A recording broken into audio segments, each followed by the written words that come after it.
Hello, welcome back to Chris's Beer Reviews. How are you? Hope you're doing really well, as per the norm. It's been a while since I've done an actual proper beer review. I've done a couple of videos recently, but one of them had beer in it, but wasn't really a beer review as such. So today's beer review, we're looking at Camden Pale Ale that's on the perfect draft. It's been out a while. I'm a little bit late to the party in reviewing this. It's 4% ABV, and I really wasn't going to review it. I've had some. In fact, thankfully I'm over halfway through this keg and I'm not keen. I'm just going to put it out there straight away. I'm not keen on it. I think it's really bland for a Camden beer, and probably one of the blandest beers I've had on the perfect draft. I'm not impressed with it.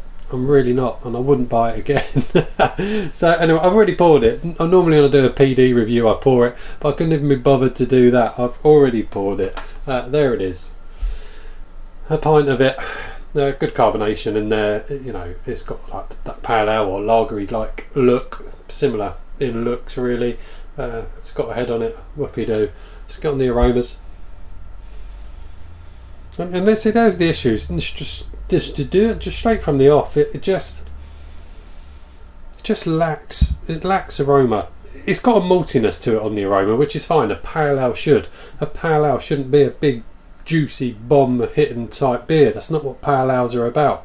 So you do pick up on a bit of maltiness, but you don't get much more. You get the lightest element of grapefruit citrus, which is fine. There should be a bit of hoppiness to it. But like I say, you're not looking at a juice bomb IPA. You should get a maltiness, should get a bit of hoppiness, a little bit of type of grapefruit citrus aroma. And it's just bland. I know it's only a 4% beer, but I've had lots of pale ales that are around the 4% mark and have got a really good aroma that just makes you want to drink it. This doesn't. It gets a little bit better. Let's taste it. Cheers. I know what it tastes like. I've already said I've drunk most of it, or half the keg.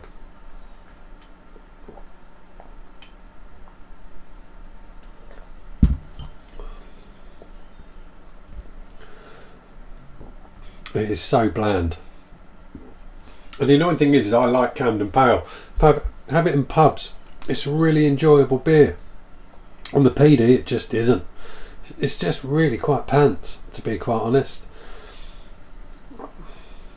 The body's reasonable for a 4% beer. It's not refreshing. It's not overly clean. It certainly isn't particularly. It's not crisp either. It's got a maltiness to it. Absolutely, it should have. It's a pale ale. It should be malty. Backed up by a bit of hoppiness and citrus. A nice type of balance to it, and it hasn't got any balance to it. Shouldn't be a juice bomb. It's not what they're about. I get that. It's just bland as you like.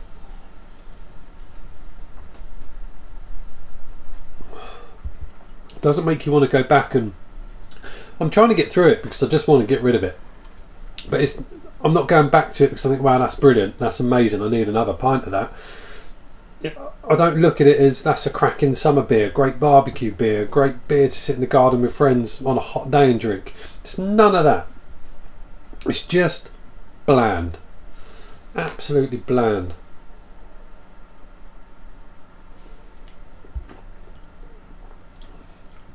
You can really work it around your gob to try and develop it, try and get some flavours. The carbonation's alright. Especially because when it's getting towards the end of the keg, the carbonation levels are still okay. But it's been bland from the off. It really lacks flavour. Really lacks flavour. It's poor. It's absolutely poor. Would I recommend it? No, I absolutely wouldn't. I think it's dire. I think it's the blandest beer I've ever had on the PD. I would never buy that again on the PD. I wouldn't recommend you buy it on the PD, but if you've had it on the PD, tell me about it. It's been out a while. Maybe they've reduced the quality from when it first came out. It's pants. I'm done.